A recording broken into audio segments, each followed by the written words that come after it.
crypto investing, and you have to make sure that you bell notification, like, subscribe, and comment down below in order to push us through the YouTube algorithm so you can stay educated and most importantly informed. Or Joe Swanson at the Dojo is going to take you down.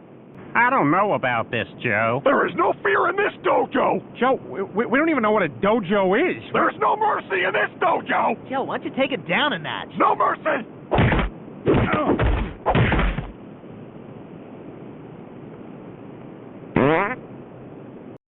Thank you, Mr. Swanson, for showing them the kind of thing that we're going to do around here with the cryptocurrency and technical analysis and price predicting here, right?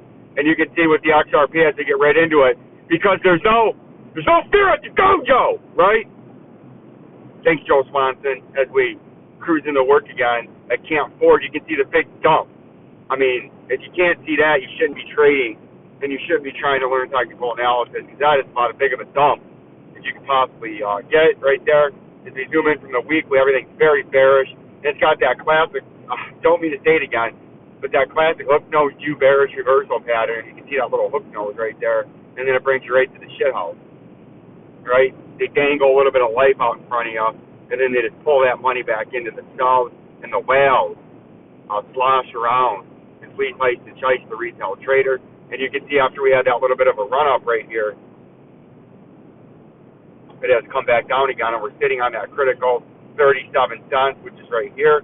And if you fail that 37 cents, you do know you're coming back down near that 32 cent double bottom, right? So that's what we're looking at there. If you're trying to get bullish, you need to hold that, and then maybe you could try to pump all the way up, sort of the 4-hour time frame. That's where all my price targets are.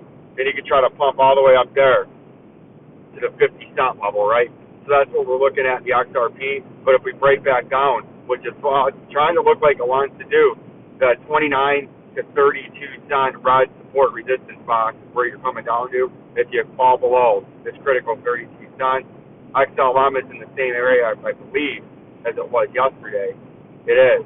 It almost looks exactly like XRP, except switched 29 cents to 7.8 cents and switched the 37 cents that it's on for the 10.5 cent upper resistance, and you're below the 50-day moving average. So you need to get through those moving averages and get up to that 10.5 cents and try to turn bullish, or you're going to stay bearish and you're going to trade down towards the top part of that yellow support box, which is the last line of defense, aka get my shit together. The shit house. If we roll through Bitcoin, you can see we're in the same area, snaking and slithering and holding for dear life on the bottom part of that blue support resistance box. And you know, if you do break that blue resistance box, you're coming down to that $13,336 Bitcoin price target that was made last year. And right now you're sitting on the 16,555.69, and that's what you need to break. And then you got the moving averages stacked from short term to long term, 50, 100, 200, red, blue, green, respectively. Just like XLM and XRP, you got to fight through to get to that $19.122 to try to pump and get bullish and maybe get up near this red resistance box, which I'm not forecasting right now. There's a lot of work and a lot of bearish sentiment, and I think we have a big move to the downside. And I think the next big move to the downside in the Bitcoin price is going to bottom out somewhere near 11,588.92 by the time the buyers get into the market, right? So that's what we're looking like there. That's what this brief update is this morning. We're going to get into some breaking news a little bit later on. Peace and love, my beautiful audience.